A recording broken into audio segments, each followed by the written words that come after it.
Hello. Our guest today is an extremely talented young lady. She plays piano, French horn, sings, acts, designs clothing, was a competitive swimmer and water polo player, worked in New York City with the woman from Bad Vegan, Sarma Mangalis, and since 2012 has been the creator and driving force of Piano Push Play. She is unbelievably authentic, genuine, and really just likable. I had a great time talking to her. This is my friend, Megan Diana. Come on, boy. And when we're out of school, I'm still afloat. I remember their finale was in the garage, but like a 20-minute version of In the Garage, and like me and all my friends were like crying by the end because it's like, it's that guy, we laugh, you know. It was just really funny. Okay. Wow. It's so interesting hearing my voice. It's kind of weird, right? Yeah, even though I'm, even though you're kind of used to it. I record things a lot that I'm singing, and usually you can like put all your, reverb on, and you just like, oh, I love the way I sound. How long have you been recording your own personal music?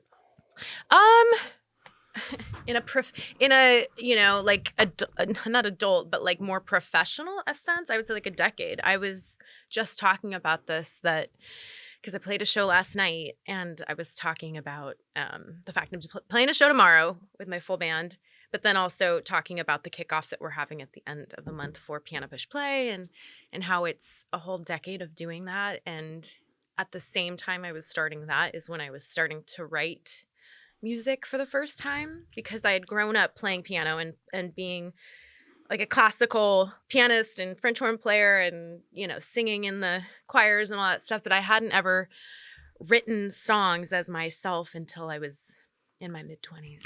Writing songs is hard.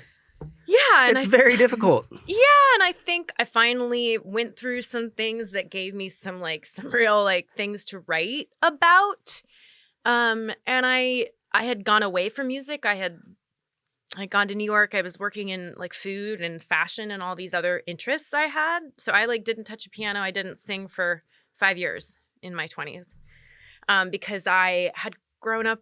I just had never had the impulse to think of myself as a songwriter when I was younger. I was so steeped in this classical place of you're learning music and you're not, this is elevated. This is I don't want to say real music. Everything's real music, okay. But I just came from that world. And did you grow up here? I did for the most part. I've been here since 97. So I moved here just before 8th grade. My dad was in the army. So we were in Italy and he retired and we moved to Gresham. So that was a bit of a leap. What part of Italy?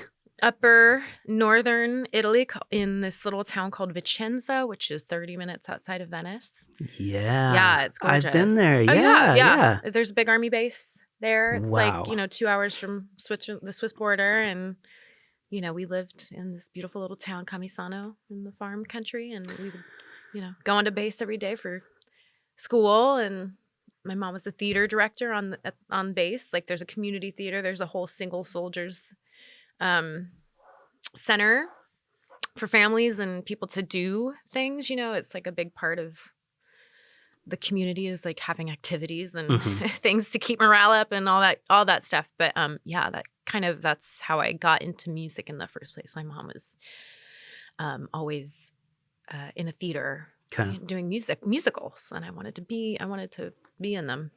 So were you bummed when you had to leave Italy?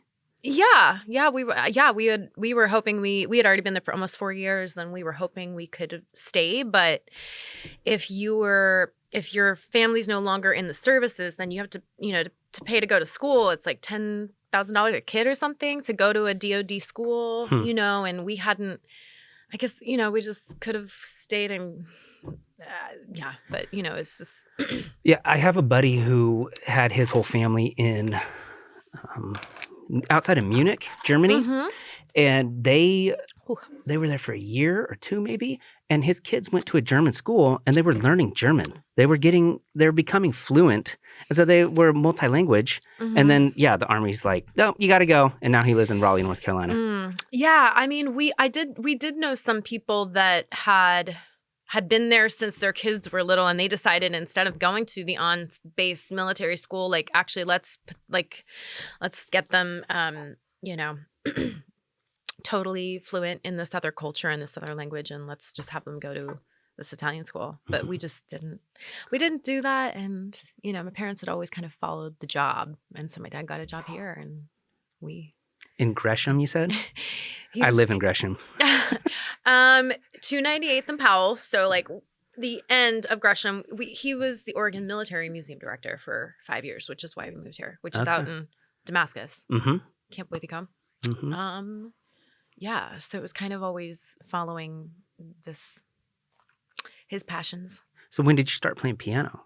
When I was a kid. Yeah. When I was a kid, like I said, my mom, was doing Annie or something when I was 3 or 4, and I knew all the words and all this stuff already. But she was like, "You're too young to even be in this production that I'm doing, but I'm gonna get you piano lessons, and you'll be a better musician. You'll be a better singer. I don't know if she said this to me at the time, but certainly when I was older, it was like, this is why instead of like throwing you on stage or getting you voice lessons, I gave you piano lessons, because then you could have more control over whatever you wanted to do as a musician or a singer. Because I think she always regretted she could pick things out, but she could never really play piano, even though she was like a musical director and could read music and has always like done like choirs and all this stuff. So maybe she, realized what a good skill it would be if I ever wanted to be in music and art, in the arts. Well, to me, it's kind of like another language. It's kind of like learning French or German or whatever. Yeah. But it's cool because it's universal. You can play piano. You can play piano, you can play music and jam with somebody in Ukraine, and they know what you're doing, even though you can't talk to them. Absolutely, for sure. I mean, and there's all kinds of things that even if you can speak the same language, like there are things you can't, like, are so deep, or like things you can't express through words that you're like, actually the only way I know how to kind of get something out is like going to my instrument, be it trumpet, be it, piano, be it guitar. I think that's another reason why people support what I do, because they see that people that have things inside them that they can't get out any other way, like trauma or joy or, lots of feelings and lots of hardships and good things go to these pianos. And, even if they can't play Bach or whatever, they play something beautiful or heartfelt or like expressive. And you're like, wow, this person needed this. The piano is an interesting instrument because it can't be tuned differently, or it's not supposed to be tuned differently. It's supposed to be the same no matter where you go. And that is so crazy because that instrument is the same instrument that Beethoven was playing, 200-300 years ago. All the keys are the same. All the notes are the same. Anybody can play that now. There's so many other instruments that you can slightly adjust or change, but there's 88 keys on the piano, and it is what it is. Yeah, I mean, I've always loved, even though I write my own music and I'm a part of a lot of other kinds of music than what I did a lot growing up. I still love, and I'm so grateful I have the capacity to read music, and I got all those years of lessons and all that stuff, because it's like amazing to me if I open up some sheet music that's Beethoven's, I'm like, wow, this is like the truest form of time travel. I can read what he wrote and play it, in the comfort of my own home or like wherever I am. And, that's why I've always loved all that, classical stuff, or that, the really, really old, weird, harpsichord music that I'll take out and play on piano that's from like, 1500 or, organ stuff. And I love that. But when you were a kid, was it a chore or did you enjoy it? Were you like, I got to go practice piano now? No. I mean, maybe I think in the beginning, and what I was told was like they couldn't get me off the piano. Like I would just always be playing it and all that good stuff. I think when I got, into middle school, I had from what I know now of like all the people I work with and that perform in piano push play and have music schools teach piano these days, like the way they think about teaching piano and music to kids is so different than what I grew up doing, which it was like really strict, really, narrowly focused, hey, you're going to have to play, you're going to have to practice, 1 hour of scales and exercises before you even get to playing things that you like, and what I know of the people I know that have, music schools now are kind of like, they have this big mix of just trying to make sure the kids are having a good time and like, hey, did you hear a song on the radio? You want to learn how to play? Okay, let's sit down and figure out how to, teach yourself how to like listen to something you like. That's a pop song, whatever, and figure out how to play it on piano. Okay, then let's also play some classical. Then let's give you a little bass lesson on like jazz. Like, it's a big mix. And as I got into middle school, it was so high stakes also of like recitals. Like, the only time I would play for people was at a recital where it's, just like so buttoned up and it feels like, if I make one little mistake on a note, it's a failure of the day, the year, whatever. And, I started to really not like it. And I eventually stopped lessons in, like at the end of middle school. And, but I would still go to the library and get all the sheet music and bring it home and like, play at home, like, and play. I've always loved soundtracks, like get, Jurassic Park soundtrack, like John Williams stuff. And like, You can play Jurassic Park? yeah, like the theme song to Jurassic Park, there's sheet music for everything. Yeah, so for it's sure. like, and Schindler's List and, all this like beautiful movie music that I loved, I would, bring home and like play. But, thinking about, I just kind of got out of, and I also started to really get into French horn, which is the other instrument that I play, I didn't know that. Yeah. So in middle school, I took up French horn. Those are completely different instruments. Why did you choose that? Well, I had been in like middle school band. I was playing clarinet, but I was like last chair out of like 13 kids. I don't know. It was a lot of kids. And I was like, and one day the music director was like, hey, we don't have any French horn players. And does anybody want to try it? And I said yes. And like really quickly, I got really good at French horn somehow.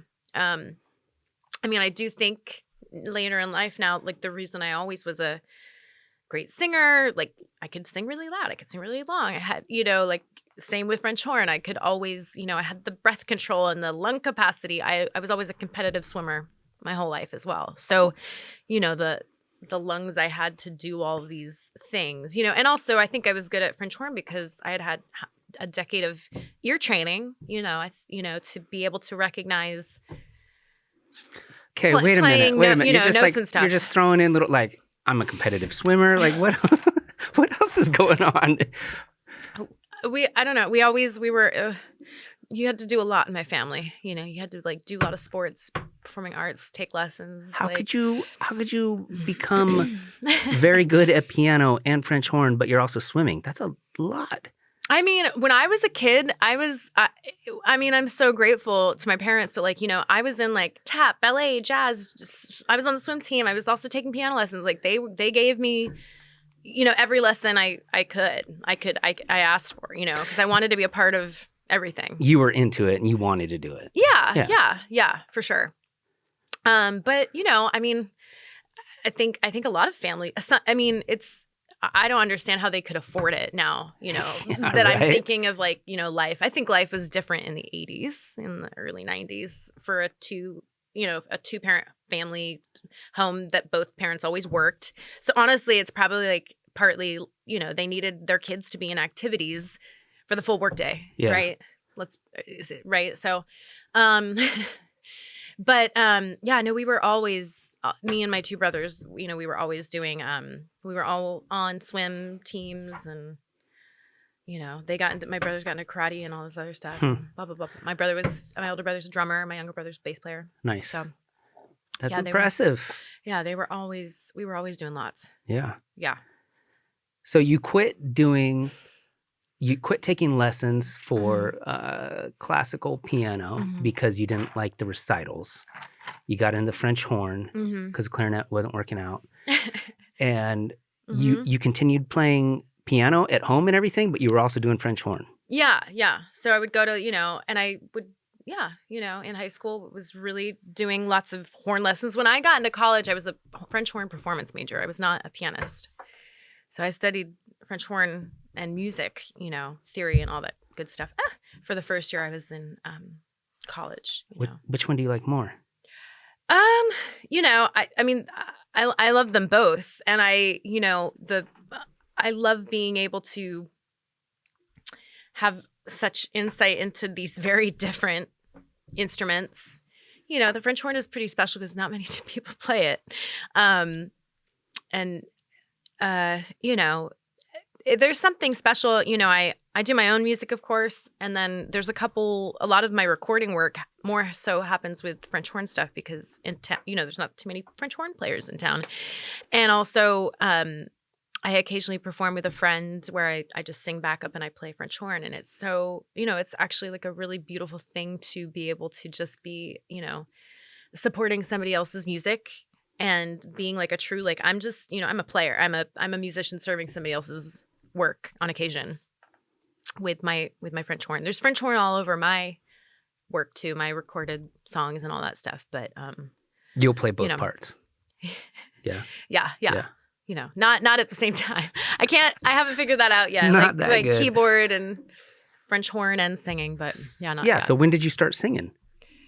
Singing was always the thing in the beginning. That was what got me the piano lessons and we were always in, occasionally I'd be in productions of my mom's, of like, Fiddler on the Roof and, I don't know, like all these little musicals where they needed a kid.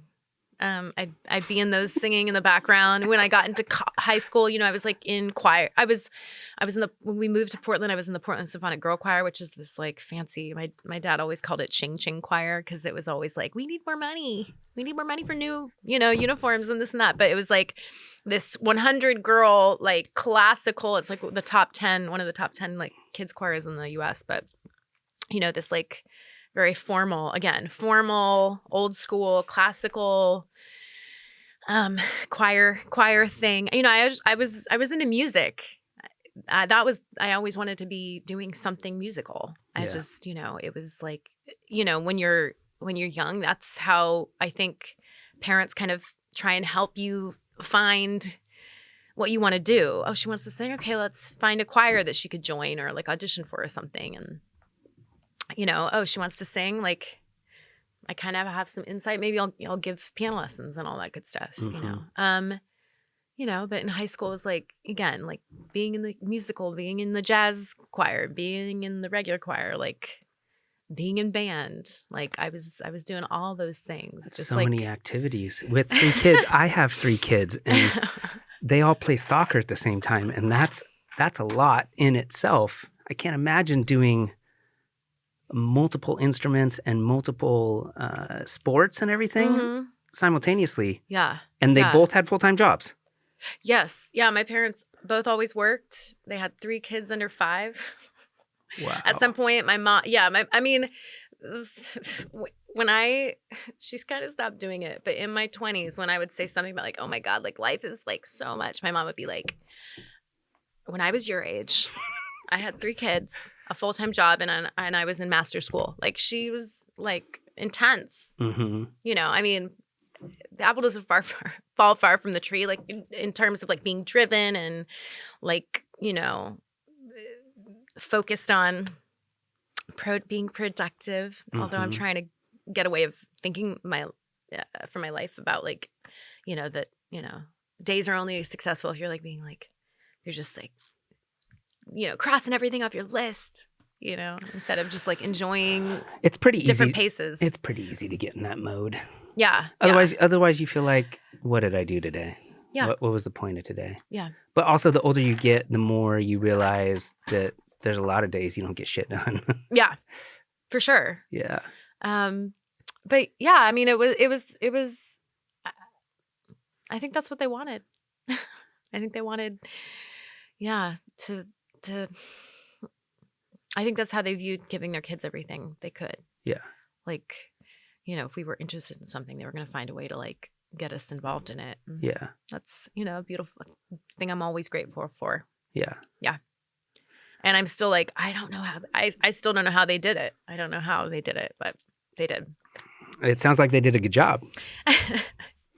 Yeah, they did a good job. Yeah. Okay, so you're in junior high and you're doing piano, you're doing French horn, you're swimming, you've got brothers that are playing instruments, everybody's doing all kinds of stuff. You make it to high school and you're singing all this time, you're performing in plays, correct? Yeah. Yes. Yes. What did you decide? How did you decide what was going to happen next? What was the next step? Did you know that you wanted to pursue music as a career? I thought I wanted to go to NYU. I had a big dream about making it into NYU. And I auditioned for the musical theater program, and I did not get in. And I thought, okay, I'll, this, of course, at the end of high school, I'll go to Portland State and I'll study hard. I'll work on my voice and I'll work on these things. And also to let you know, they take 12 people a year. So it's not, it's NYU crazy. is tough. NYU is tough, but my father's family is from Connecticut, and we always grew up going to Connecticut and then going into New York and seeing shows, seeing musicals. That's where my parents met, on the East Coast, right? So I've always loved New York. I've always, I had this dream about going there and being a part of theater and musical theater and stuff like that, which is not really my bag anymore. So it's fine, but I thought in high school I was really hoping I would get into, we even went and visited the school and all this stuff. We visited NYU and Oberlin College, which is a big musical school in the middle of nowhere in Ohio. And I remember being like, I absolutely don't want to go here because this is just in cornfields. Because it's in Ohio. Yeah. But I thought, okay, I'll go to Portland State and I'll study my voice and work hard and re-audition, which didn't end up happening. I was studying French horn, and I was also, I was playing a lot of piano and all that good stuff. I was just taking classes and things I was interested in, and I was a music major. But at the end of the first year, I kind of fell in love with somebody. Uh-oh. Yeah, and so the plans to go to New York kind of shifted, and I was like, I'll stay in Portland. I'll go to PSU, and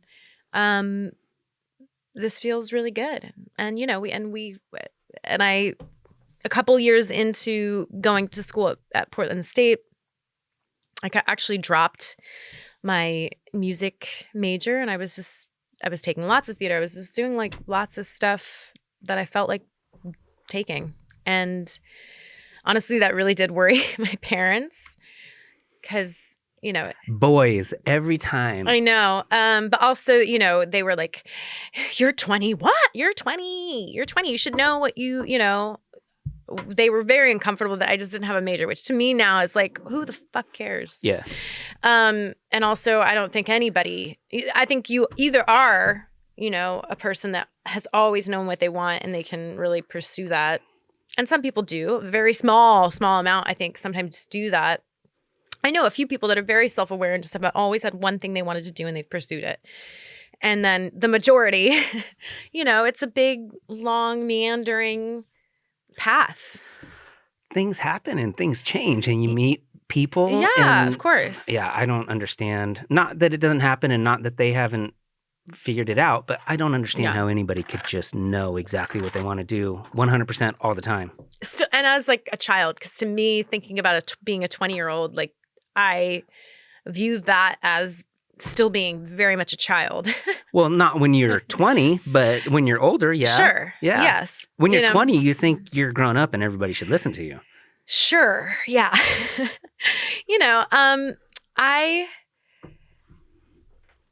I just, I thought there were also always things that I had loved and I was interested in, even beyond music, you know, that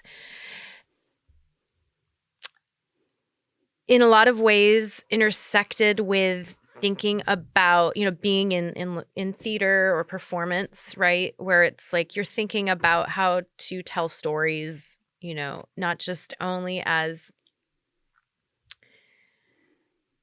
the person on stage, but I'm thinking about set and design and I'm thinking about costumes and this and that, you know. So I'd always been interested in fashion. I'd always been collecting antique clothing and all this different stuff. So for a while I was really thinking maybe I'll be a costume designer because somehow it's all intermingled. Yeah, it's all intermingled. And, you know, in my family, not only my father, but my grandma and all these things, everybody was, you know, a historian and an antique dealer collector. And, you know, I'm always interested in the history behind things. And so clothing and like, you know, the way that clothing changes with time historically, and also, you know, I had always had it as this expression of who I am, you know. Yeah. And in high school I was like obsessed, and I, you know, every day of senior year I wore a different vintage like 1940s 50s dress and like had these things, you know, like just full on, you know, in San Barlow High School,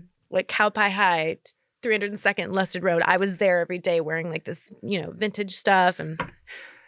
And so I actually I left Portland State and I went to the Art Institute and got a apparel design degree. And in the end, Were you still with the boy? I was still with the boy. Yeah, I was still with the boy. You know, it was the Art Institute's just down the street. But it's just these long meandering stories. I went there and then I kind of realized that particular school wanted to develop designers that were going to work at Nike or something and be on the computer and just basically be giving, you know, maybe there was one person in that particular office that actually got to be creative while everybody else was just sending in like, here's the 3 different colorways on those running shorts, you know, like not actually being creative or, you know, a designer, a creative, all these things. And it seems like everything that you're doing is centered around creativity and kind of doing your own thing. And that doesn't sound like the path that you were meant to go down. I mean, maybe you're into designing costumes for plays and everything, but like you said, not being a Nike employee and having to churn out this ridiculous stuff. Yeah. Well, the other thing is I remember at Portland State, and again, another thing that I know now has totally changed the way these programs view what you can do with a music degree, or if you even need it to work in the industry these days. But as a music major in 2002, they were saying, oh, these are the 3 basic things you could do with a music degree. You could be an orchestra player, you could be a jazz musician, you could be a music teacher. And I hadn't at that point ever done anything but like classical with my French horn. I also knew I didn't want to be I didn't want to be a music teacher. You know, I wanted to play music. I wanted to make music. And then, you know, the first thing, you know, was always like, I knew realistically that I was good at the French horn and I won a lot of competitions in high school. But, you know, to be in an orchestra, you needed to be totally devoted. You needed to be practicing this instrument 4, 5, 6 hours a day. Yeah. And you should have been doing that for years, even getting into college. And I knew that, you know, I was still playing piano and singing and playing French horn and collecting clothes, all these things. I was, you know, I knew at the time, I was like, that would be a dream world, but, you know, and something that I love to do. I was still, you know, in the college orchestra and band and playing that kind of music and repertoire. But, you know, to truly think about like trying to audition to be in a orchestra, I was like, I I've never been that singularly devoted to this instrument in the way you need to be to pursue that path. Seems like a lot of pressure too. Yeah. If you were an orchestra player for some show on Broadway, oh my God, that seems insane. Yeah, playing the same thing for probably, 5 years every night. Which some of those people, they do that, and that's what gives them a living, and then they, probably play their instrument in a lot of different ways during the day, record, all kinds of stuff. I also know, though, that today, if you go into school for a music degree, and there's so many more ways you can be in music, even only 20 years later. There's a lot more mediums that need music and scoring and composing. And I remember as a high school student, I saw this documentary that was interviewing Mark Mothersbaugh, who from Devo, who scored all the Wes Anderson films, right? And Rugrats. And Rugrats, of course. Him and his brother are both very incredible musical composers and just quirky human beings that I love. And there's this interview with him. I think it's on the extended DVD version of The Royal Tenenbaums. And, it shows his studio in LA, which is this lime green circular building that's just filled with synths and all this stuff. And he's in there holding a pug the whole time, just talking about, his process and stuff. And I remember thinking in high school when I saw it, I was like, wow, I would love to be his intern or something. But now in my life, if I see somebody that's working in whatever way I find incredibly inspiring, and I'm like, why don't I just reach out and see what happens? I didn't do that then in high school. I wish I had, but I wasn't kind of self-actualized enough in the way that I am now, where it's I see somebody I want to work with, I'll reach out. I'll find a way to get in touch. There was also ways, there's so many more ways to get in touch with people now than there was in 1999, 2000. But, I just, I had these inklings about the way I wanted to be in music, but I didn't know how to really pursue them yet, if that makes sense. When I was in, getting into college, and I was still in music, but I wasn't figuring out ways to. You were trying to figure out what you were going to do, and life, all the pathways didn't quite seem like they were the right thing. Mm-hmm. So you never reached out to Mark Mothersbaugh? No, but maybe I should now. 20 years later, because now I've scored films and done commercials and done the stuff that I saw him doing and was like, I could do that, and I had in band camp and orchestra camp, written a few little things and thought about, scoring little commercials and little music videos. And I had done little things like that, but I just hadn't really said, absolutely, this is what I want to do. So is that how your brain works? Do you see stuff? You see commercials and you see theme songs for TV shows and you think about how you would have done it better? I don't think about how I would do it, but I mean, I see people's work that's beautiful and I'm like, I want to work on their next film or something like that, Mm-hmm. If it's somebody I admire, especially a filmmaker, usually, I mean, if they've got good taste in their visuals, they probably have good taste in who they were just working with. And, but I'm like, oh, maybe they'll consider me. Yeah. Who is it that always uses Johnny Greenwood from Radiohead?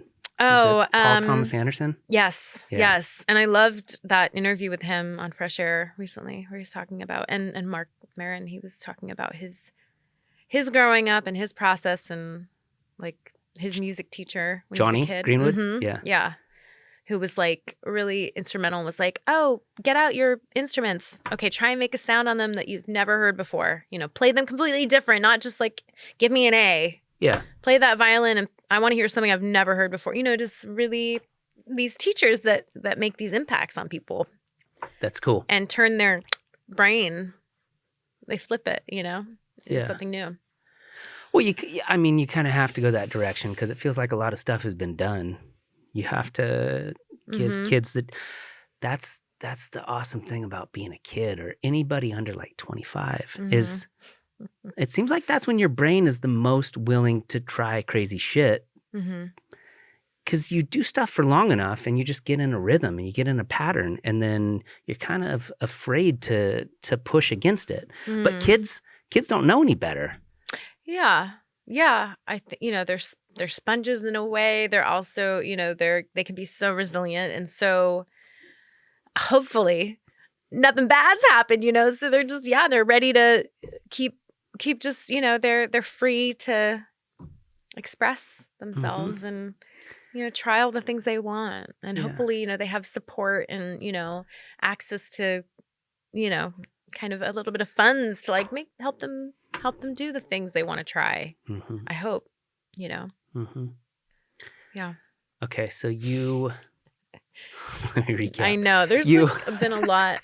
So you wanted to go to NYU, you went to PSU instead, and then you left PSU to go to the Art Institute to, what was the program at the Art Institute? Was it specific on clothing? Yeah, it was apparel design. So it was like, taking draping and taking pattern making. And did you make your own clothes? So yeah, I did. Yeah, I made my own clothes. We had illustration classes, we had drafting classes. So, you're like printing out, the pattern that you created for something you had done, from drawing to draping to making the pattern to like printing it out on a CAD machine, so that other people could make it, all this different stuff. It was just also like, now I'm like, oh, actually, I never wanted to make my own clothing. I always wanted to style like things I had found and like, which is, there's a job out there. It's called, there's a stylist, and now I'm like, as a performer, I'm like, oh, all the, the love I have for like creating a story visually is used when I do photo shoots and I do get on stage and, all that good stuff. You're very well-rounded. You have bits and pieces from all these different realms that you can kind of put together as one thing. Yeah, which, it's kind of like as I get even older, I'm like, all these things were meant to be. All these detours and time learning all these different skills. And also, I still, swim almost every day. I still do all these things that make me feel like me, and, make sure that I when I get on stage, I feel great, so that all I have to do is express, my songs, myself. If that makes sense. Well, what happened after college? What happened after college? I went to New York because the other thing that I'm interested in. So I've been a vegan since 2002 when I went to college. So it's 20 years, coming up on 20 years. And a big fad in veganism in 2007 and 8 was raw food. If anybody's watched Netflix's Bad Vegan. Yeah. I went to New York. You worked for her? Yes, I was head of daily dessert production at Pure Food and Wine. Holy shit. In 2009 and 10. The first time I ever reached out to somebody over the internet, it was because I was following Sarma on Twitter, and I said, I saw that she was looking for an assistant in New York. This is 2008. I had graduated from AI, Art Institute. I had actually gone back to Portland State because I was really close to the degree there. So I went back to Portland State for a year, finished that degree I had started. I got an arts and letters degree in music and theater. And me and the guy that I was dating still, we had both gotten into raw food because it was this thing in the vegan community at the time, which I no longer think that it's bad if you eat cooked food, which is like ridiculous to me that we ever kind of thought this. But so that was the point of her restaurant, is that it was all uncooked. I watched the documentary, but I don't remember that part of it. It was a totally raw food restaurant. It was the most upscale raw food restaurant that had ever been opened at that point. So I had already gone a couple times, and then, cause I also like, me and Jesse, this person was dating at the time, we had the cookbook, like we were into learning about this thing. Cause we were both kind of driven in these ways of like, let's see how healthy we could be. Like so, or how good can we feel? Blah, blah, blah, blah, whatever. Did it work? For a time, sure, yeah. I mean, I feel great. I feel great now. Like life is good. But I'm glad. There's a reason that's not a fad anymore, because it's and everybody I ever like kind of was interested in following at the time, some of them aren't even vegan anymore, because there was like, well, that was too extreme, and your brain gets a little crazy about food, I think, when you think about it too much. Yeah. So anyway, at the time we were into this thing, and I literally, it's so funny to think about how much I'm on my phone and my computer these days as a human, as a musician, as an entrepreneur. Like I have to be on all these, I just need to be making sure I'm up to date on my email and, social media, blah, blah, blah, blah, blah. But in 2008, like I had my first like laptop ever. And for the first time, I was like kind of following some of these raw food blogs, and I was following Sarma because I admired her food. And I saw that she posted on Twitter like, hey, I'm looking for an assistant. And for the first time ever, I sent a message to somebody on the internet and was like, hey, I'm thinking of coming to New York for the summer, and I'd love to be your assistant. And the shocking thing is like the next day she got back to me and said, hey, we already found somebody, but we're always hiring at the restaurant. So if you come to New York, here's this gal's, here's the head of the dessert department's email, and give her a ring and come in for an interview. So I kind of took that as a sign of like, wow, this kind of idea I had like halfway, I'm taking it as a sign. So cut to like a couple months later, I was in New York, went on an interview, got this job, which, I'd already been into making all the things from her cookbook and whatever. But what did you get hired as? Just her assistant? I didn't get hired as her assistant. I got hired at the restaurant. I was working at Pure Food and Wine. What was your role? I was head of daily dessert production. So every day I went in and checked in to see what was ready to, on the dessert menu, all the elements that are a part of 5 of the different dishes. In that world, a lot of the elements took like 1 or 2 days to prepare, like these candied almonds that took 2 days to like dehydrate and all this like crazy shit, to make. I had to make sure, okay, we need to have like 50 of them ready for service, and we only have 20. Okay, I need to like, where are my candied almonds? Yeah, like I would have to prepare all the elements to make sure that there was enough for service for the day, and that also all the elements were in process to like make sure that in consecutive days, like all the things would be ready. Or, and I would be like making like pints and pints of ice cream and like big sheet cakes of this like chocolate almond butter, pieces and Malamar things and chocolate and truffles. And did it feel exclusive, or could you tell it was a thing when you were doing it? Oh yeah. I mean, so it's right between a Mario Batali restaurant, and then across the street is Gramercy Tavern, which is another very well-known restaurant, and Gramercy Park, which is like the most exclusive little tiny like park in New York. And the restaurant at that time was only open for dinner. There was a beautiful back patio, and then there was a juice bar that was open all day long. And then they were also doing internet, they were selling products on internet. They were selling their crackers and their cookies on the internet. Sounds so old school, on the internet. But I mean, every night there would be like the Olsen twins are at the bar, or like Gwyneth Paltrow is in the juice bar, like Gwyneth, or Giselle had a house account, and like it wasn't like Alec Baldwin involved somehow. He was hitting on her or something. Well, so when I tell people about the story, like that didn't happen until 2013, 14, I left in 2010. So while I saw Sarma every day that I worked, because she was always there working, all of that stuff happened years after I left. Okay. You know, because I realized I realized this is not what I want to be doing. Like working in a kitchen and being in a kitchen from like noon to 10 p.m. 4 days a week. No, thank you. Like No. I want to be out living life and during the day. And yeah, there was just some reasons that, you know, I was like, this isn't what I, yeah, you know, after a year and a half of being there, you know, I kind of realized that. And then I went and lived with my parents for a year.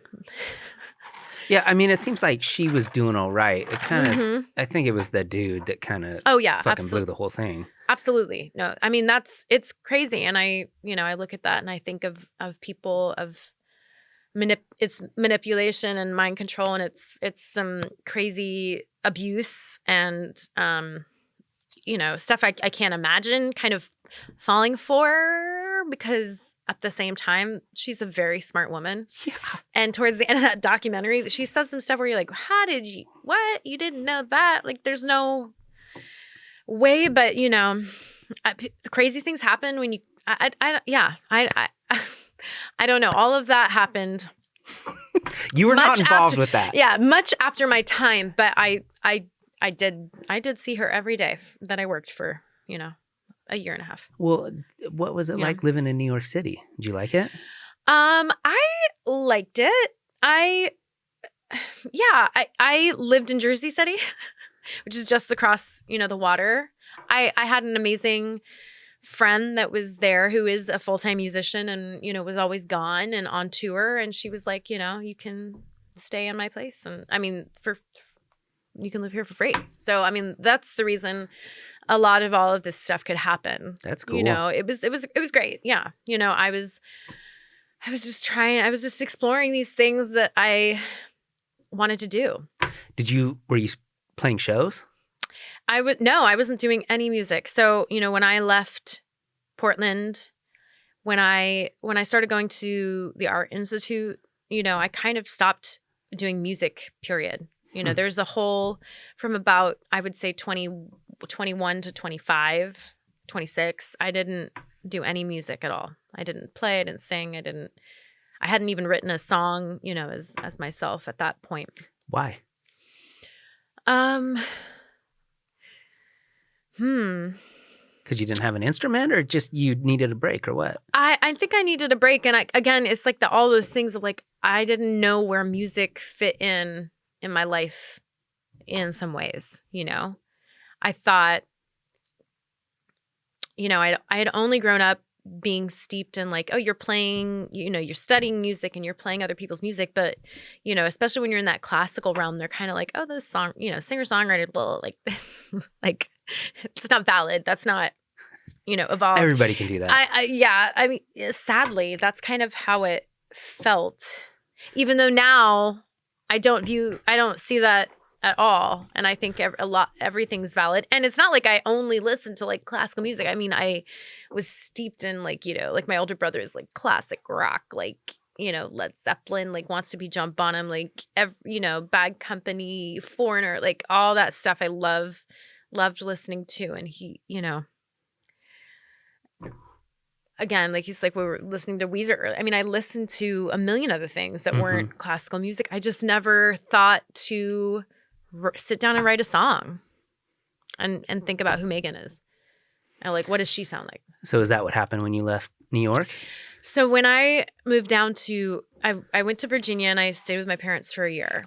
And me and the guy had broken up when that happened. I was almost going to move to, of all things, Cleveland, Ohio.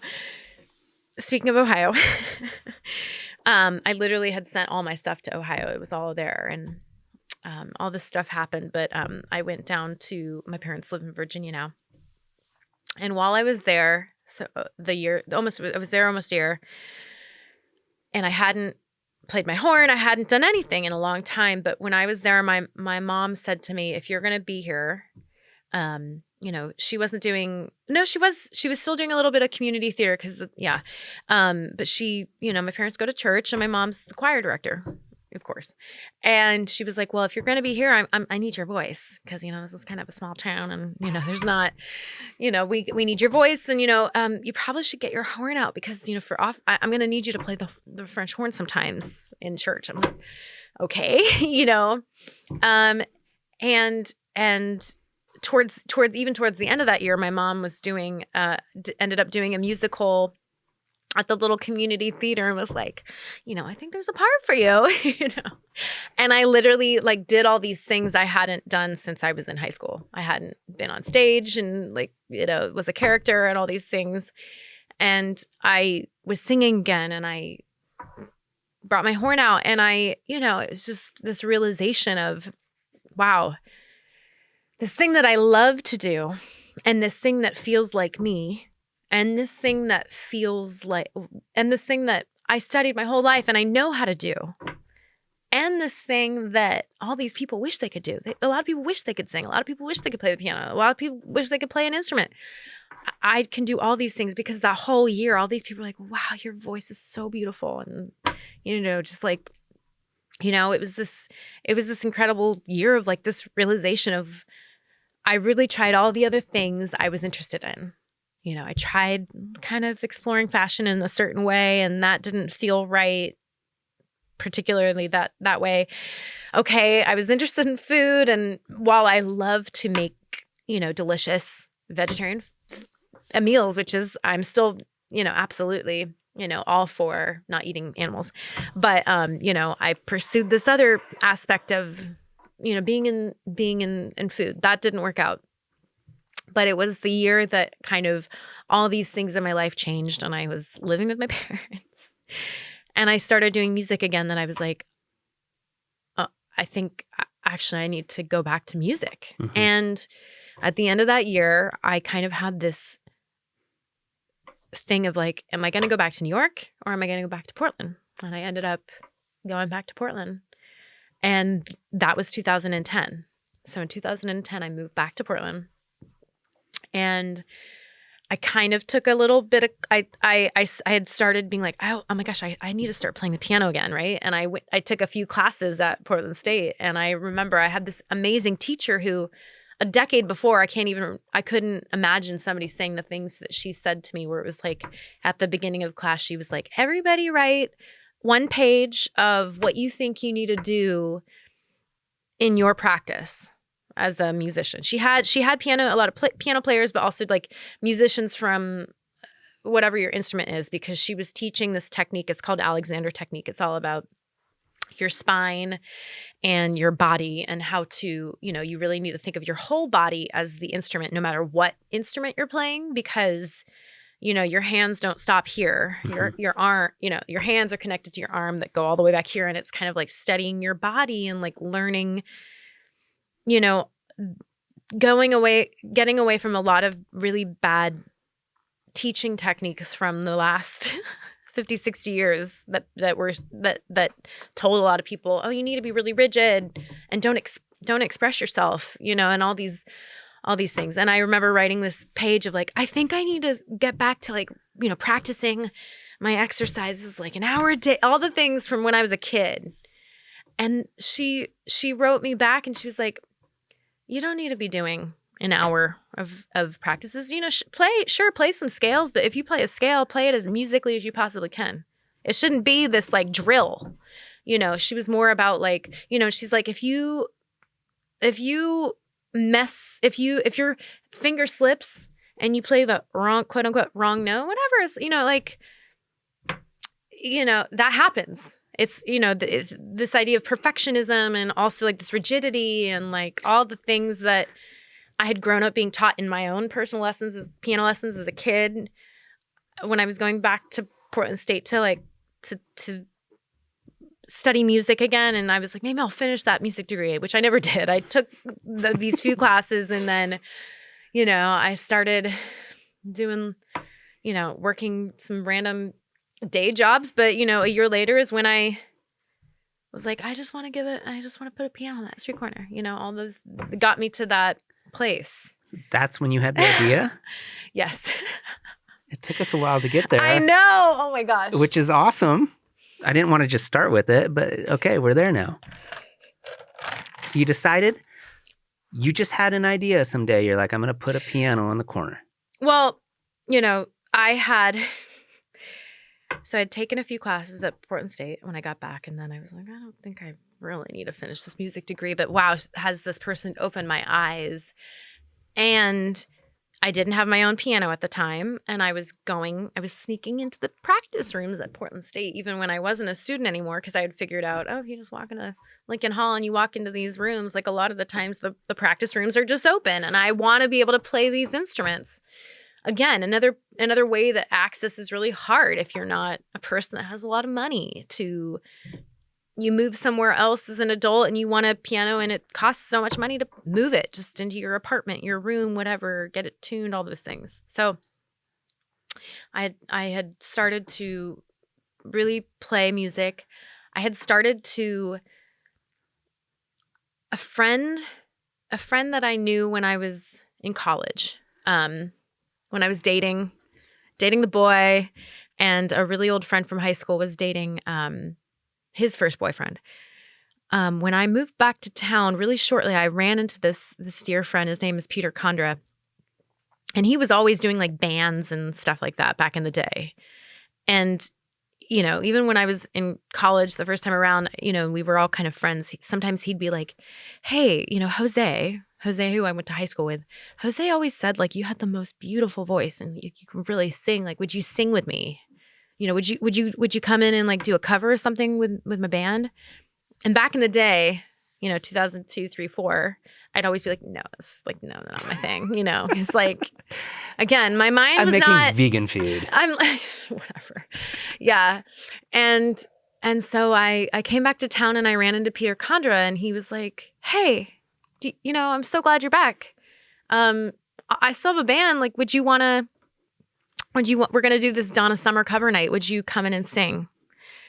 And again, it's like I had this whole experience from like, I'm going to say yes to things. I'm going to be singing. I'm going to make music. And I don't know, it's going to be different. I'm not going to look for it to be how it was when I was growing up or something. So I said yes to singing with Peter.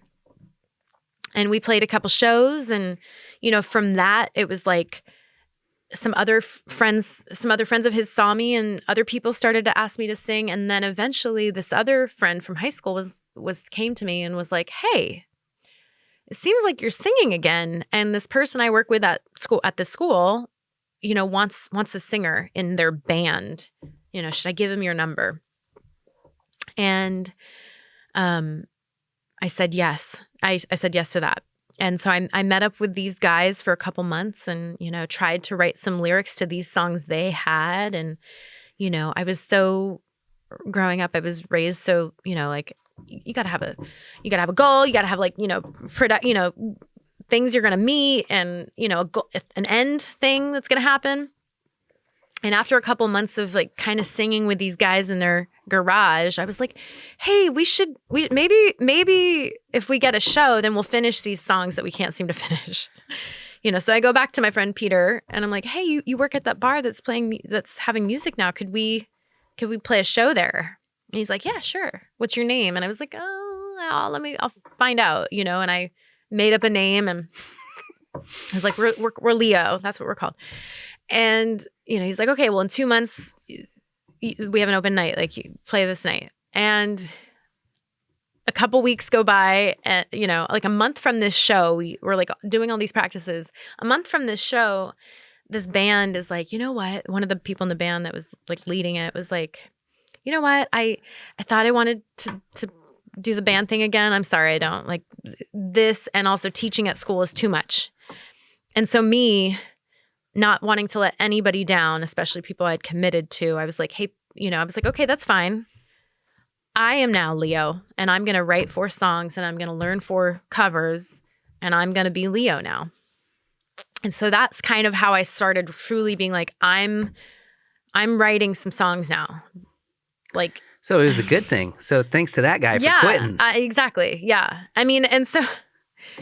All of that is happening at the same time that I come out of a bar in downtown Portland one summer in 2011, in the spring of 2011, and I see a cellist on 13th and Burnside. And I say to my friends, wow, and we all stop and we listen to this beautiful player, and he's got like a loop pedal and he's doing a whole thing in the midst of all this urbanness and like 5, cross sections of streets and stuff. And I say to my friends, oh, I wish I could do that. I wish I could make this happen, but I'm a piano player and that's harder to bring to a street corner. Yeah, for sure. And I think we all, even I, were like, man, that's a cute idea, but it's not going to happen. We're like, oh, great. That's a nice thought. But I couldn't, months went by and I couldn't stop thinking about it. And I was still I only had a bike at that time. And I was biking downtown a couple months later, and I realized, wow, there's a piano store just a couple blocks away. I wonder if I, could maybe like see what it would cost to like rent a piano. I don't know. And I went in there and I started making friends. And it was also the kind of time period of flash mobs and like guerrilla market. I don't know, this idea of like, we're popping up here and we're popping up there and it's a surprise, and I went in and I chatted to somebody who turned out to be, an angel, a magical person themselves. And I was like, hey, I have this dream about giving a piano concert on that street corner. We can see it from your front door. What would it cost to rent a piano? Would you even let me put it outside? Blah, blah, blah. All these extended things. And she just said, you know what? I actually like that idea. We'll mount a piano on a dolly, and when you want, you can go push it up the street. That's cool. So that's how we got our name. That's how we got Piano Push Play, You made it up right there. Eventually. This is like in March or April when I'm asking her to do this, and they're like, okay, well, let's, maybe July is when you should do it. Cause it's probably, it's still raining, whatever. And by the time we got around to July of that year, I'd found a couple friends that every Thursday, let's meet at this piano store at 3 and we'll like push it up, 2 blocks, cross Burnside, just us rambling a little dolly and this piano over to these bikes, and we're going to take turns and we're playing for people. And that's what we did. That's how it started. You said 13th and Burnside. Is that by Powell's bookstore? Yeah, it's just up a block though. It's like right across from Al's Den, the Crystal Hotel. It's like the Zoo Bomb bikes that are on that pole. Yeah. That's our original location. That's where, we started with just me and a couple of friends, a couple of other music school dropouts, basically, that were willing to go anywhere and at the drop of a hat, play a song. And, because that spring, when they had agreed to letting me use this piano, I remember trying to recruit people from Portland State that I kind of still knew from taking classes there, people that were at a level well beyond me, that were truly, I'm getting a master's in piano performance and I can play Rachmaninoff and, really technically incredible. And I remember asking several people, hey, there's going to be a piano on the street corner in like a week. Would you come and play that thing I just heard you play in that practice room? That's amazing. And all these people from Portland State at the time were like, oh, I need like 3 more months to get this piece ready. Like, I'm sorry, I can't do that. Like nobody would do it in the first year. Nobody from music school would do it. It was all these people that were like kind of totally outside that realm. And, for 4 weeks, that's what we did every Thursday. And I got to know this piano store, and I got to know that they work kind of, piano stores in general work kind of like an auto lot or something, where you're upgrading. You're probably buying a little bit of a nicer piano than you already had. Or at least half the time people are. And part of the deal when you buy this new piano, this $4,000 or this $40,000 piano, is they're hauling away your old one. Mm. And so this piano store in their attic had tons of these old uprights that once a year they did like a fire sale, and they sold these pianos off for like $75, and it wasn't even worth it for them to put on their showroom floor. And I learned this, and at the same time, I was coming across all these things that make so much sense, and it also feels like, wow, how of course they came into my path. But I remember finding this New York Times article that was talking about how many thousands of piano are thrown away every year in the dump, and at the same time, somebody sent me, hey, there's a video of, it's kind of like what you're doing, but it's in New York and people leave the pianos and they're painted, so I've never taken ownership over, like, I've totally created the idea of public painted pianos. I just think I'm doing it the best. You had the thought independently. Maybe it's something you discovered later, but. Yeah, but so somebody kind of sent me this thing and all these elements converged. So I was like, hey, Portland Piano Co., I don't know how I'm going to do it, but I don't want to wait for this project to come to Portland. If I find people who are going to paint these pianos, how I'm going to move them, how I'm going to pay for that. Could I have 5 of these uprights next summer? And they said yes. So the next year is kind of where, I cold called the art museum. I found on their website the director of operations. And I think I called him and left a message. And, within an hour, he had emailed me, I love this idea. If you want to bring a piano to our courtyard, we'd love it. We'd love it. And that was 2012? Mm-hmm. Yeah. And that was the first year? Mm-hmm. And that was when I met you? I think it must have been. Wow. Yeah. I didn't realize it was that new. It seemed established. When I brought it there the first year? Yeah, I was there in 2012. I mean, from the first year, we always had an amazing... When it was painted red. Who did it that year? I don't know. The very first year, it was just me and friends that were painting them or just stenciling, please play me, right? And by the end of that summer, Rob was like, you know what? I think next year, why don't we make it a friendly design competition? And we'll invite all these people on this list of 100 marketing firms, advertising agencies, artists, designers that we've worked with for various things to see if we gave you a piano, what would you do? And, we're going to have a celebration and then they're going to be a part of this public installment. So within a year of having multiple pianos out, and again, very simply designed, painted by me or my housemates, my friends,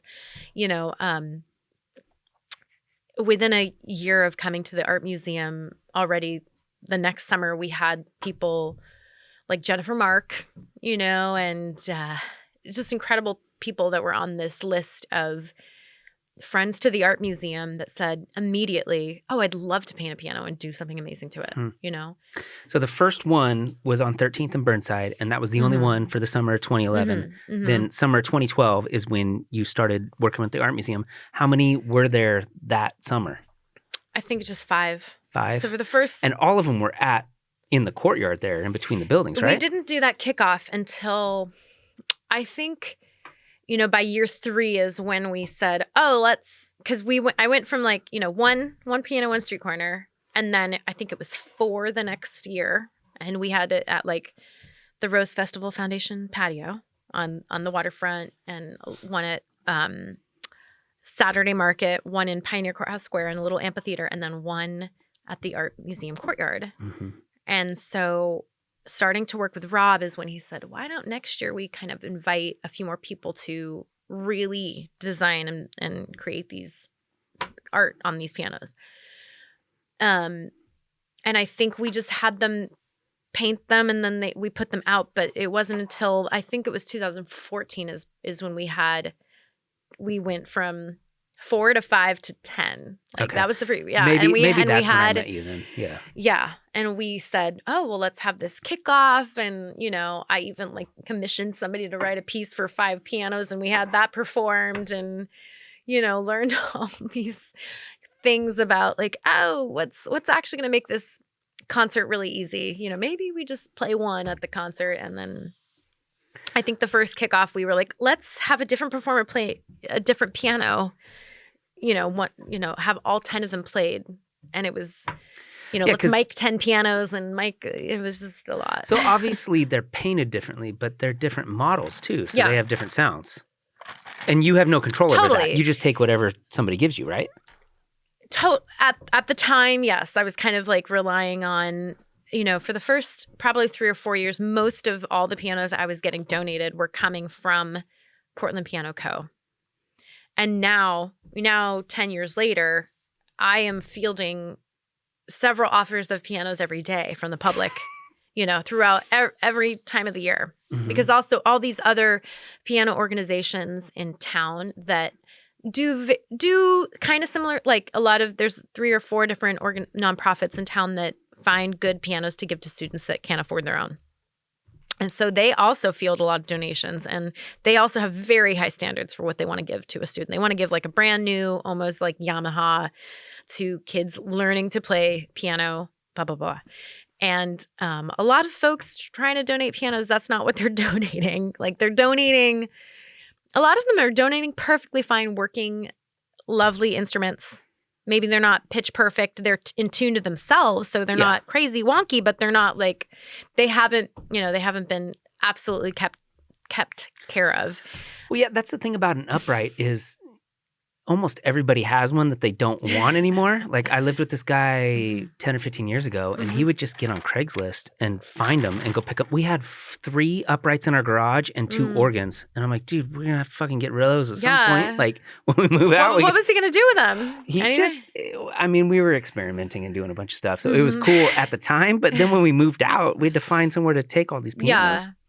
Yeah. I mean, there's a lot of people getting rid of some really just totally fine, lovely, but older model uprights. And then there's a lot of people that are like, well, I've had a piano for 30 years in my garage and I keep holding on to it because it's the sentimental thing, but I've never even played it in my life. It was my grandmother's or something. And a lot of the times it's like, I wish I could save them all, but I can't. I can save also 10 a year. You don't really want super expensive, nice ones because they're going outside in the weather. Yeah, I mean, those are not what's on offer to me, though. It's a very common like, oh, here's this lovely upright that has been in my family, and we're either moving, or my kid went to college, or my kids don't want to play anymore, or, but it's not. It's not a Steinway 9-foot baby grand, It's like, and also, I mean, people realize pretty swiftly when they actually look it up, like, oh, this instrument that means a lot to me is not even worth technically on the market, like what it costs to move it. Yeah. If I had to pay to move it. You can't lift them by yourself. No. They're so heavy. No, not at all. Yeah. It's crazy. Okay. So take me through, or take everybody through the progression of it. So each year you're just doing this every summer. You're getting more people to donate. You're deciding to have different corporations, nonprofits or whatever, design them, paint them, and then figure out where they're going to go. Yeah. And it was a journey of finding all these lessons of don't let one person's no stop you from, pursuing someday, like getting to where you want to go, and maybe asking somebody else, can I bring a piano to your courtyard, to your space, whatever. Like I remember that I always wanted to get into Parks and Rec, and I definitely called them in the first year or two, and both people I reached were like, you put a piano in a Portland park and it's going to be a bathroom, by the next day. And I remember, but, I just was like, oh, but I could still see it, I believe that wouldn't happen.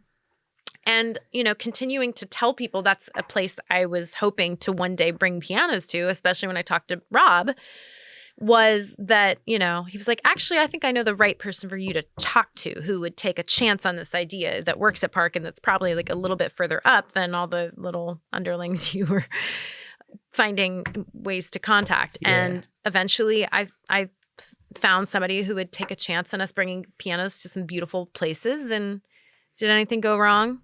Not really. And so they were like, okay, we'll bring them back the next year. And now we've been in Parks for the last 7 years. So, well, yeah. How often do you have one that just gets destroyed? It's happened like maybe, it's not even a matter of like it truly gets destroyed in one night. It's maybe one little thing stops working, and then, sadly it's like kind of that theory of, when there's a cracked window in a neighborhood, it's like, you better fix it, or within the next day it's going to all be blown out. Because kind of people are like, like, fuck it. Like, Yeah.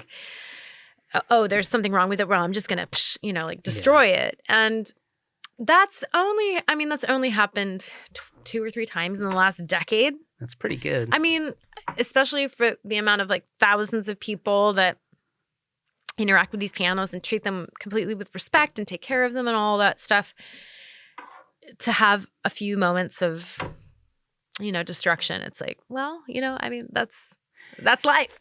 It's such a cool idea. Pretty good at odds, It's such a cool idea because Yeah. anybody can play a piano. Not anybody can play it well, but anybody can play a piano. They can walk by and start doing something. Everybody knows Chopsticks or Let It Be or whatever. Yeah. Or Beethoven. Mhm. And if you just have that chilling on a corner somewhere, somebody can come up and start playing it. Do you ever put cameras on them, or do people just shoot video and then? No, we haven't put cameras on them. I mean, I think that was an idea once where we're like, we're going to put cameras inside the piano and like have it, being broadcast at all times. And maybe we should do that in the future. I think at the time somebody was like, but there's a privacy issue. I mean, Yeah. although it's, I find it hard. The folks that are interacting with these instruments aren't the most, they're not like litigious. They're not, they're having a moment. They're having a moment with this instrument. They're like hopefully having a moment, in their life and hopefully meeting, I also view what's the most satisfying thing to me about doing this. One of them, there's many, but I love seeing people interact that would never interact except for the fact that there's a piano there and somebody was playing it, or somebody's about to, or they're teaching each other something, or they're viewing each other differently because, somebody they thought would never be able to play a piano was sitting down and playing,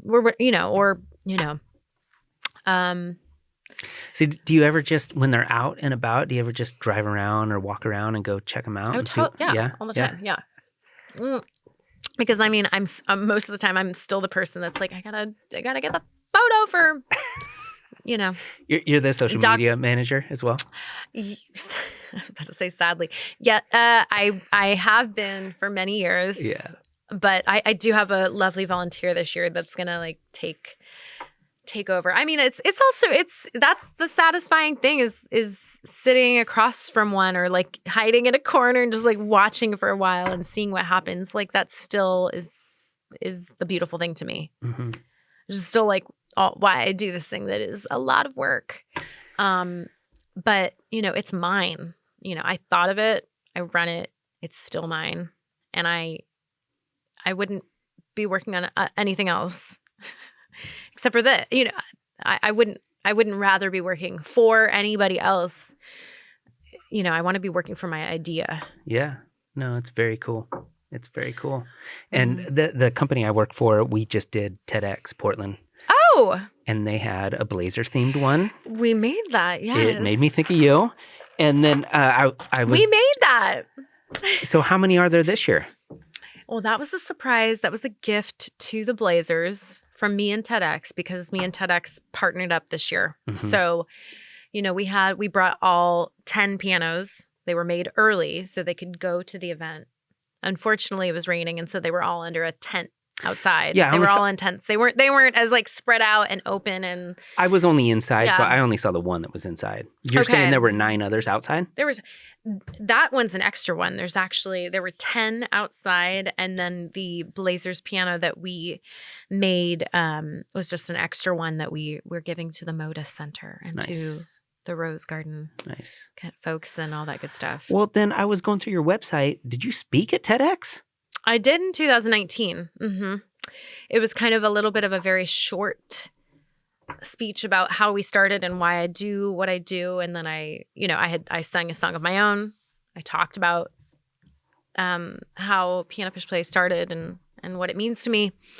And then we had this other piano. We did what we did at our kickoff, which is always, there's a set number of performers, and then we always keep spaces for the audience to put their name in a hat, and we kind of draw these surprises. And that's another part of like remembering that there's always more people out there that are musicians and are musical than just the people that are determined to be on, the concert, line.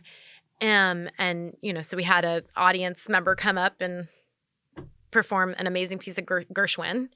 We kind of had like this audition at lunch, so it was kind of a little bit more fixed than our concerts, but TEDx wanted it, they wanted to be assured there was going to be like a true performer. And then the last segment of my performance was we had Portugal the Man had painted a piano for me in 2016. And then their keyboard player, Kyle, came up and performed a beautiful classical piece on the piano they had painted. So it was kind of just illustrating again that you never know where your life is going to go when you're a musician. You can still study and love classical music, but you could also be in this international, incredible like rock band and love this instrument. And, who knows? Yeah. It's kind of just, it was illustrating all these different aspects of what piano push play means and is trying to illustrate in this life. What was that like for you? Was that nerve-wracking? Because you're used to performing, but is it different when you're speaking on stage in front of that many people? I was able to draw on decades of my life being on stage and performing, but also speaking, as an actor. I haven't done that in a long time, but like speaking in front of people, especially when it's been written and you just memorized it and you just like that was okay. I could do that. I can do that for sure. I grew up kind of doing that. So you're kind of a performer. I'm most definitely a performer, but I think not that it's not authentic, various performers, but it's different when you're like, I'm not playing a character. This is me talking about my life in front of 3,000 people, which is, it's a very specific thing. Yeah. It wasn't 7,000, which was all the people at the Moda Center this year. But yeah, I think it was 8 this year. Oh, yeah. It was a lot. Yeah, it was a lot. So what's going to happen? When is it? 3 weeks from now? It's July 1st. So yeah. July 1st. What's going to happen on July 1st? We are bringing all 10. Actually, it's going to be 11. Because we're bringing, a piano back from a previous year. But we're bringing all these pianos to Pioneer Courthouse Square, July 1st, 7 p.m. It's the first time we're able to have this event in 2 summers, which gives us the opportunity to thank everybody and also really have a moment of like, we did this because, so much of the program is like given to the public. And if you're there and you're catching somebody playing or like a moment happening, it's there and then it's gone, which is fine. I think ephemeral art is good for everybody because then it always feels better when they're remembering it, probably, I hope. But it's just like I just miss it. I miss being able to bring everybody together to thank them.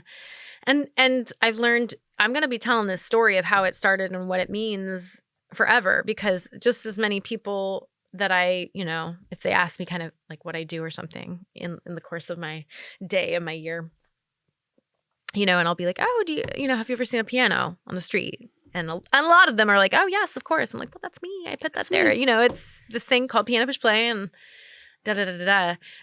Just as many people are like, oh, I've never seen one, and I've been here forever. I didn't just move here, which is fine. It's,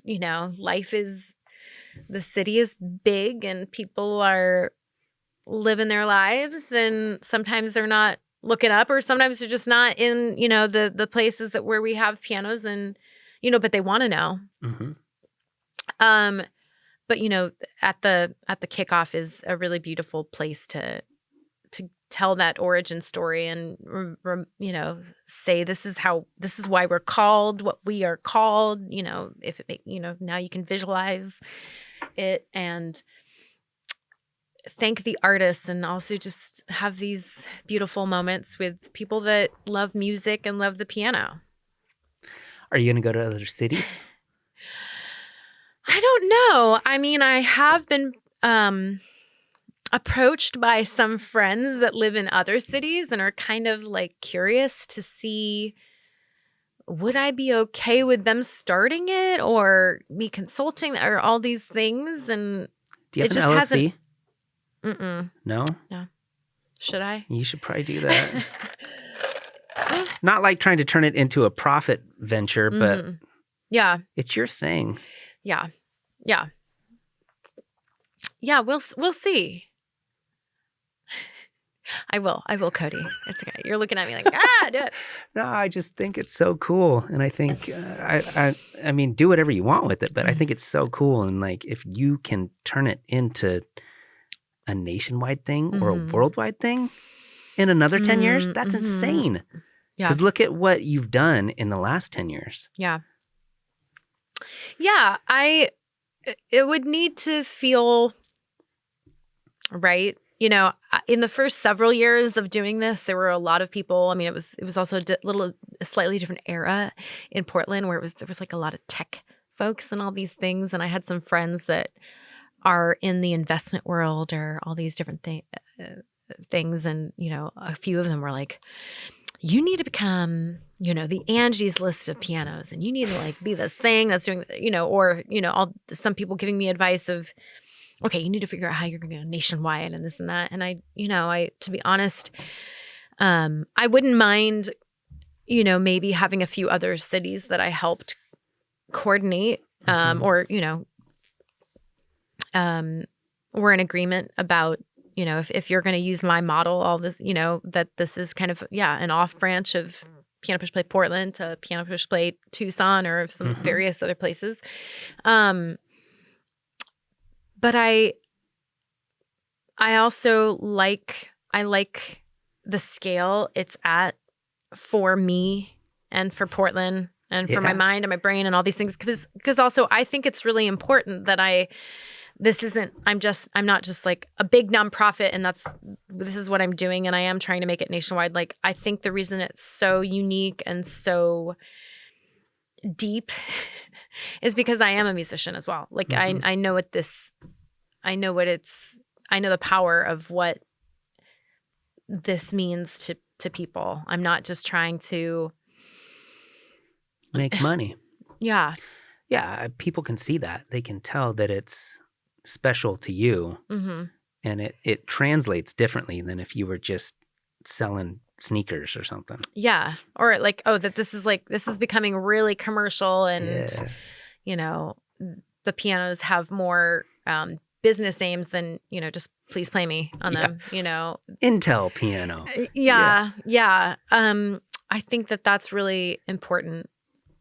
And I think it's good that I am also really deeply a musician myself and have the time to devote myself to my own things before, you know, half the year, and then the other half of the year, this is my job and this is what I'm doing. And so this is 6 months of your life preparing for it. Yeah.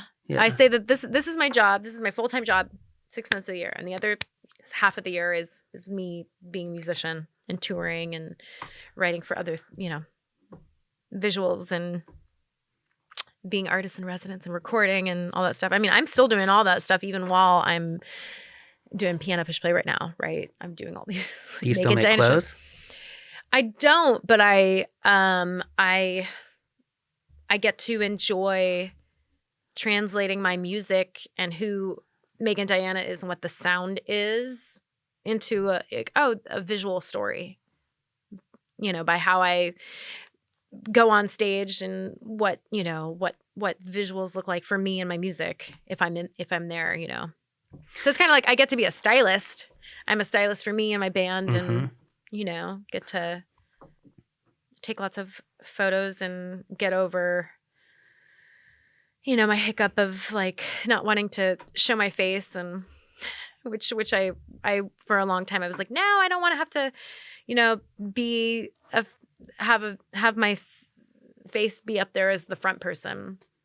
For the band or for Piano Push Play? For my music, for many years I was kind of like opposed. It was just like also like this thing of like, well, men usually don't have to do it, but if you're like a lady, you gotta like show your face. You gotta like, you know, sometimes, you know, people would, would give me advice of like, if you dressed a certain way, like maybe you'd have more listeners, like, you know, some shit like that. Whereas Sarah like, McLachlan is really hot right now.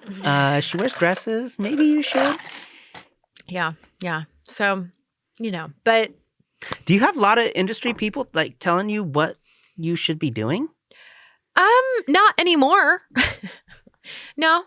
But I mean, it wasn't even industry people because I don't think Portland has much of a actual true music industry. Yeah. In terms of like real labels and publishing and management and all and promoting and tour booking. Like you have to go elsewhere or you have to be working remotely with people that are on a different level than most folks in Portland. Mm-hmm.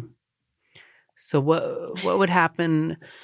What would happen if you had to choose between writing, recording, and touring, or Piano Push Play? Which one do you think you would devote your time to?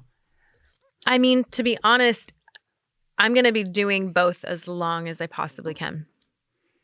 And for the last many years, you know, even before this, you know, pandemic hit, I had the last time I held a job that wasn't Piano Push Play, that didn't, you know, support my life the entire year through, that was 5 or 6 years ago. So I've been, you know, working from home, working from coffee shops, you know, on Piano Push Play and on my music, you know, and being my own tour booker and all this, you know, like for many years, even before this thing where a lot of people had to find out what is it like to not go into an office or not have somebody over their shoulder asking them, are you doing the work that you're supposed to be doing? Yeah. And I think that was a really you know, I'm glad I had a lot of that experience before. You know, some people that just like really found out in the last couple of years, like how much time gets wasted when you go into an office, you know, or how much time you actually need in a day to get your work done.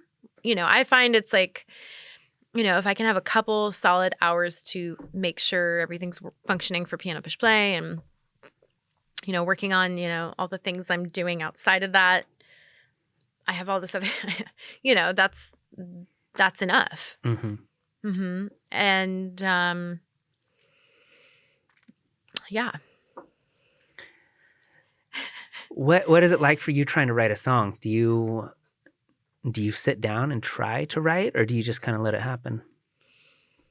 I mean, I think it's different every time. Sometimes there are songs where it's like, whoa, something's happened and I'm really pulled to write about something right now, like a very specific thing that just happened, or, you know.